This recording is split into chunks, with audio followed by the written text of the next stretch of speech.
you have an opportunity to then just build a coalition, actually turn this into a collective mission. I'm giving you, if your biggest problem is liquidity, then I can bundle up my software and say you can't have my liquidity if you don't have my software. And if the lender's problem is not customer acquisition, but more of being able, loan repayment, how are you solving that problem for them?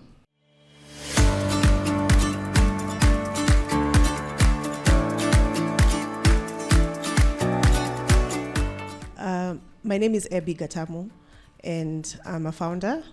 I run a startup called Cladfy Financial Services. We're a fintech that's building last mile lending infrastructure, particularly for lenders of the informal sector. So think microfinance institutions, think SACCOs, pretty much non-bank lenders. So in terms of,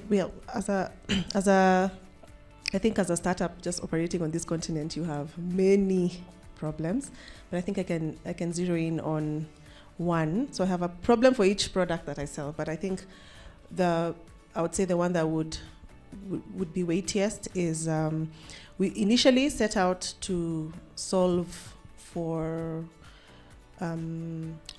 liquidity access for these lenders. So these lenders, typically, if you have a small business in the informal sector, so the informal sector typically don't get access to credit from banks or formal financial services or institutions. So they'll go to a microfinance or a micro lender, as we call them, for a loan. And this lender will, advance, $100 to maybe $200. That's like 25, 30K, from 10K to 30K in loans, which are repayable maybe daily, weekly, monthly, yeah? But then the biggest challenge that this lender has is actually accessing capital for themselves. So accessing capital to then lend, yeah? Somehow no one thinks around where do these guys get their money, right? So typically they fundraise for their loan books from friends and family. So if Pat has $1 million bob lying around and she has a friend who's a lender, then you invest that money with them. Instead of getting, 13% from your MMF, you can get 24% from these lenders. So that's how it works. That's how they finance their loan books. But then now at some point you'll run out of, rich friends to borrow money from, and you're growing. So you want, a more stable and a larger ticket size. Because if Pat is your friend and she's lent you $1 million, if her child needs to go to school maybe and her things didn't balance quite well, she'll be like, yo, Ebby, I need my money. And you've lent your money to 100 other people, then you start panicking. So that's the problem we set out to solve.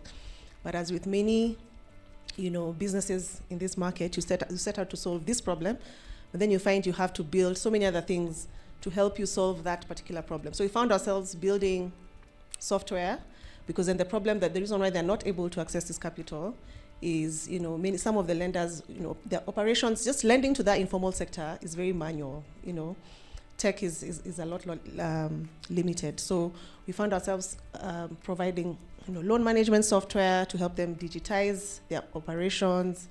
Instead of calling everyone personally every day, you can send bulk SMSs, just operational tools to help them with efficiency. Now, the main problem that we want to solve is that liquidity problem, but then I'd love to just get a sense from the panel and anyone else, how do you get the systemic gap, yeah? So banks are, like, the risk of the informal sector is transferred to the lender.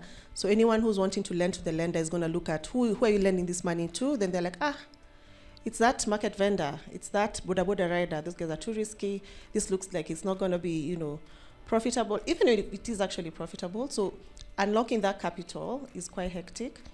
So we would prefer to have, local currency debt for these lenders. But then we are forced, because there's just no way to get that locally. We're forced to get foreign currency debt, which now comes with a hedging nightmare. Then the cost of that capital becomes double. Then it becomes a lot more unaffordable. So that's the biggest, challenge that we have. That's a problem we want to solve. So in the meantime, we have software solutions, but that's the one that's, really big and keeping my clients up at night. and I'm not able to solve immediately, and I'm not sure, I mean, you have several ideas how you've gone about it. We've talked to some banks, how those conversations go. We've talked to some investment, managers who have money from Kenyans. But then the risk element is what you're like, okay, so we've tried. Now we are looking at DFIs, like people who would be willing to support that segment. But there's such, drawn out conversations. We've even tried individuals, where we get the money from individuals and then we lend them to the lenders, but it's the same problem that the lenders have. It's shorter term. It tends to be more expensive. So that's the problem. Is it? Does the data actually show that this segment is risky and is not repaying debt? So there's two customers here. So there's the final customer, and then there's the lender. So the final customer, if the money is lent by a bank, typically there's a reason why they actually don't like that segment, because they actually don't pay. When it's lent by, it depends on who has lent you the money. They pay depending on, so they have like maybe 5 different loans. So depending on who is best at collecting, that's who gets paid first.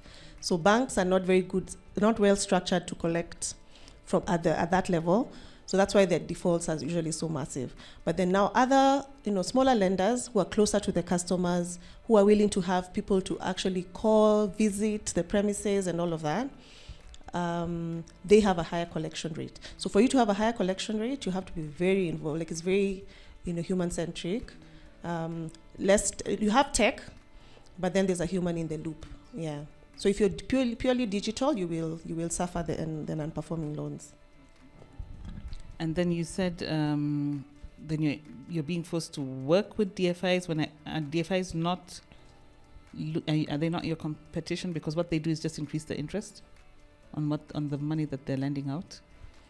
So for DFIs, they would be a great partner. So what we're trying, one of the partners we're speaking to is IFC. So they typically give millions of dollars to banks, for banks to lend to SMEs. But then a lot of the banks actually return the money because the risk profile they're not able to serve. So now one of the things we're like, okay, how can you provide the same money to regulated non-bank lenders to distribute the money? It's still, they just prefer banks because I think structure, institutional, the structure, the everything. But then there's these other lenders who are actually moving a lot of, billions and billions of shillings in, for the sector. Yeah. And for me, I'm thinking if you're looking at individual local lenders as a target to finance the lenders, to give them money, then it would be, what is the return that they're getting? Is it worth the risk? Because high risk, high return, yeah. And I don't know how that would then affect your business model. Yeah. So typically it's you'll find at least double the return that you'd get in the market. But I don't think that the market is very educated in terms of that high risk, high return. Even when you invest in MMFs, I don't think anyone thinks it can be 6%. It's not going to be the 13 that they promised.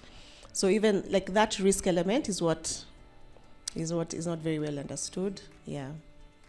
I'm not super well versed in this space, but I am trying to understand specifically like the problem that is solvable now. Basically, like if we can identify one thing to focus on to solve now, because it seems like there's a lot of systemic issues. There's structural issues in just how the whole system is set up, perceptions, et cetera, and as usual with capitalism, bias from the people with the money against the people who are perceived not to have any value on your end. So from where I don't want to mispronounce it, Cladfy. Okay, so from where Cladfy sits, what is stopping you from, or rather, what is your current objective, like the next thing that you'd be able to say this is the next milestone we're trying to get to? So that's a big problem that we're trying to solve, the liquidity piece. But we do have software that we actually provide to these lenders. So we have loan management software, which they use to manage the life cycle. So those reminders that you get, your loan is due on this day, the systems behind that. And then you also have credit profiling software. So when you asked for your 3-month bank statements or M-Pesa statements, we have a system that crunches that data and helps to paint a picture of the creditworthiness of this customer. So that's what we provide to these lenders.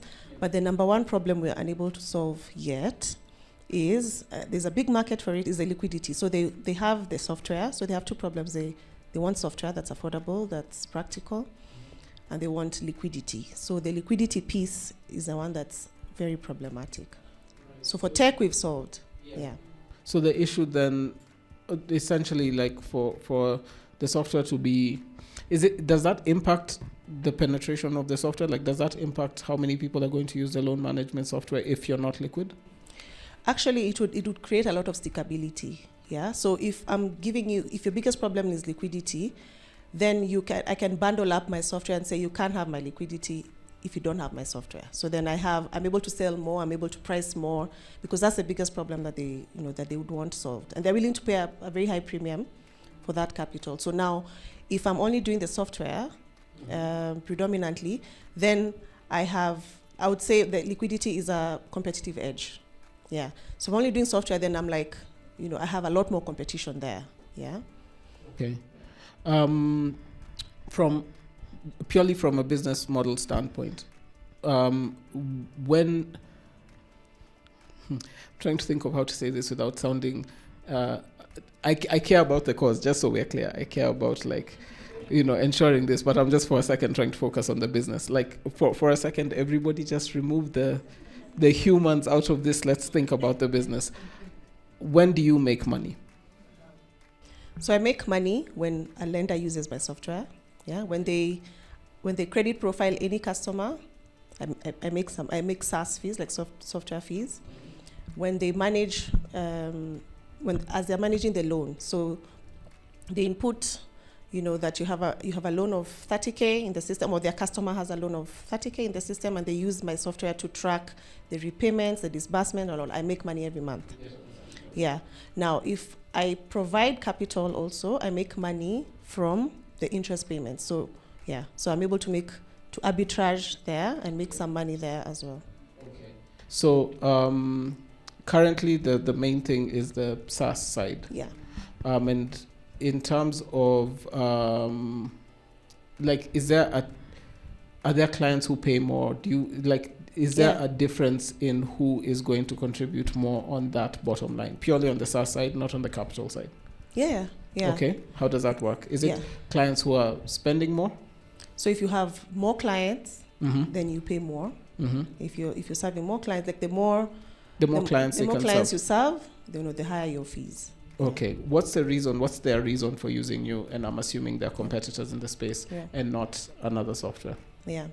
So there's several reasons. So one is around the credit profiling piece is actually an innovation. Okay. Yeah? So typically you're competing with the manual process where someone would export the contents on Excel or visually look through bank statements, mobile money statements. But then our system now creates a lot of efficiency. So if you run it through in less than a minute, you have an analysis of this client. So typically when you go to a client, you'll find they have stacks and stacks of papers of statements that they're just like, I can't look through this. So the innovative element is one. That's one of the reasons why. And then just depth of analysis. So we've deployed superior tech. So we have machine learning models there to analyze, to make comparisons with the data, patterns in the data that make our analysis superior. So if you have several platforms like that, you'll find our clients would say, I like your analysis more, it's more in-depth in this and this and this way. So that's on the credit profiling end. On the loan management element, they like the pricing, and they like the simplicity of use. So because we understand the segment that you're serving is the informal sector, even the staff in the lender's team is not going to be as sophisticated as a bank, employee, like in terms of educational background. Okay. So maybe so ease of use is also a big thing. So that's one of our differentiators. So it's easy for the platform to be used. Okay. So what I'm trying to identify, and this I think is my last question, um, in those clients, so focusing specifically on the clients who would lend to many different people, the ones where you'd make more money, Yeah. right? How? Give me a profile for those types of clients. Are we talking about? I'm kind of not good with the jargon. Are we talking about like getting DFIs? Are you talking about banks? Are you talking about rich individuals? You mentioned a lot of different sources. So who are? What is the profile? What is the ideal customer profile we are looking for here? Of the lender or of the liquidity You're partner? making the money from the lender? The lenders, yeah. So of The the lender. lenders. Yeah, so there's several, I would say, tiers of the lender, but my bullseye segment is a credit-only lender. So this is a lender who doesn't take deposits. They're not licensed to collect deposits from the public, so they don't have access to cash. So they lend their own money, private capital, but they may or may not have a license to lend. Yeah. So the ones who have a license to lend so the regulatory environment came just recently. So before you could just lend, just open a business and lend. But then now the CBK is starting to regulate some of those lenders. Okay. But many of them are still in the pipeline. So they're still operating. Yeah. So but that's my credit only lender is my bullseye segment. So they don't have capital of their own. They're not able to take deposits from the public. They use an element of automation in their business. Doesn't have to be so sophisticated, but they are not necessarily on Excel. Yeah, some of them could be on Excel, and then they look into. Those are the entry level clients. Like they've been operating on Excel, now they're grown. They want a software to actually manage that. And then there's another segment that's already using another competing software. Okay. But they're looking for more sophistication, or more maybe affordability, more for sophistication, ease of use, and things like that. Okay, because then I see two opportunities just off the bat. Yeah. The first one is just narrowing who you focus on. Yeah. I'm really big on just try to do one thing, get it right, and then move to the next thing. Yeah. I would say let's try and think of the credit-only lenders who are already using a software that seems to be your lowest hanging fruit, because there's the thing about in most spaces. Sorry, give me 1 second. I'm about to just outsource something. With no explanation. Oh, she's hung up. So usually when it comes to trying to get someone to switch services, it has complexities attached to it. But in your space, it seems like you do have a USP in that, you've mentioned that you have the credit profiling, which if I'm thinking as credit only, that means less risk, because I'm able to get a better idea of who the people I'm lending to is. 2, I'm paying less. 3, there's many reasons why you can go to these people, target them specifically, and sway them, right? I'm trying to think of how we can get you to a place where where the business is making money, because in the other space where we're talking about liquidity, my assumption is that people would be willing to invest in you if you're more profitable. No, but they're not giving me the money. Yeah. They're giving the lenders the money. Yeah. They'll be giving the lenders the money. Yeah. But I mean, what are the factors then that impact that side of liquidity? How does that work? In terms of what role do you play in influencing that decision? The infrastructure, yeah. So if the lender is using my software, then the liquidity provider has visibility over everything. Okay. That sort of lack of visibility is usually a big factor. Okay. Then you have, and this is something that your credit-only lenders understand? Yeah. Okay. Then you have, honestly, partially what Pat was talking about, which was the second thing I was going to say, which is you have an opportunity to then just build a coalition. Actually turn this into a collective mission of, guys, look, this isn't just about me making money off you or whatnot, but we need to show a united front for us to be able to get you more money, to be able to do more. Like this works if we do this together. Right now, that's not necessarily a marketing solution, but it is a community building solution where you do start to build tactics around engagement, and rallying people together. I'm going to just step out of your industry for a second. One of the things we did when we were doing this influencer thing was we got influencers involved very, very heavily, all right? Because sure, they're not paying us, but we make money when someone pays them. So our thing was, who are the people you need to lock down so that the money can start transacting? Now, there are obviously big systemic issues in the space, and we figured we can't fix all these other people, but you can rally these ones together, because if you can bring the value and then you create the systems, and it becomes a lot easier for us to go and tell companies that need to invest proof of concept. We can show you this can work and this can scale if you can even just commit, which is why I was trying to figure out what a milestone looks like. If you get 10 more clients, does that count? What's like a quantifiable step we can take that would be able to shift the needle? And I think that's the problem to solve for here. I feel like it's going to be a complex one because, I've learned, this has been an education. You should see my Googles. It has been an education, but what I'm seeing is we need to figure out what does it look like, or what is the needle we need to push, so that what's the thing we can change that would then start a snowball effect where we can move you from, obviously you're not going to go from no liquidity to like maximum liquidity. We just need to get you to like 1, and then 2, and then 3, and then 4, and then 5. What does that 1 look like? I don't understand the industry deep enough, but it seems like the clarity on what that milestone is and what the triggers for that milestone are might be where we can start by figuring something out. Does that make sense? Yeah, thanks. I really like the community element. Yeah. Because we already like the industry is already organized under Digital Lenders Association, microfinances, we can tap into or figure out how to build, one. But I think for a start it would be maybe to tap into what's already there and see what conversations are there, what opportunities.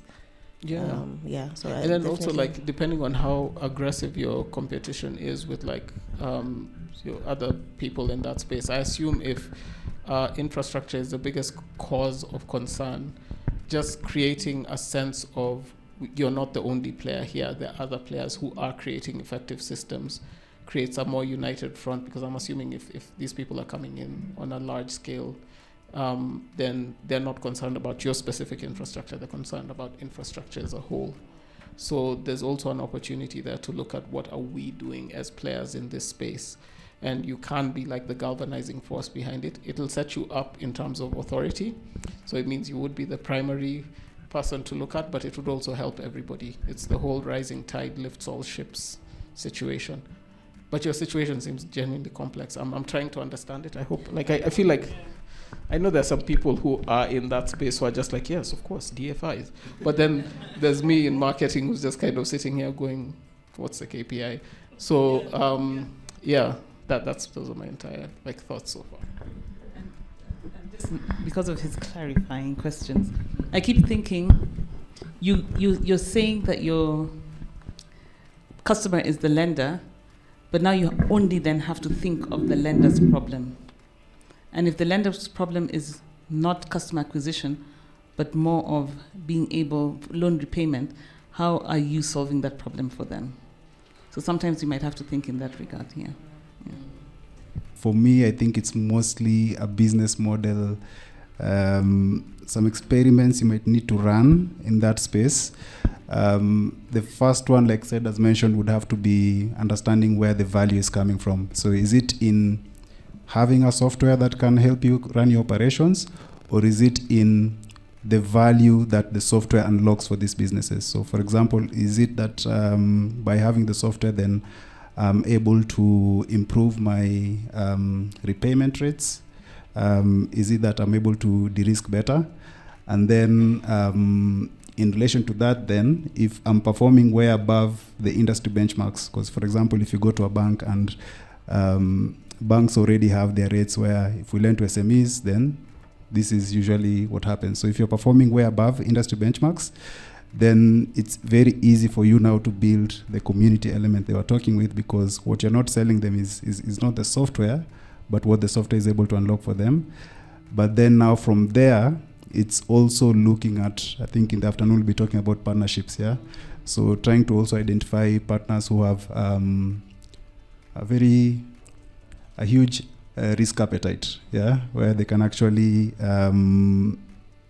look at, the lenders and say, okay, there's money to be made here, then I'm able to inject the money.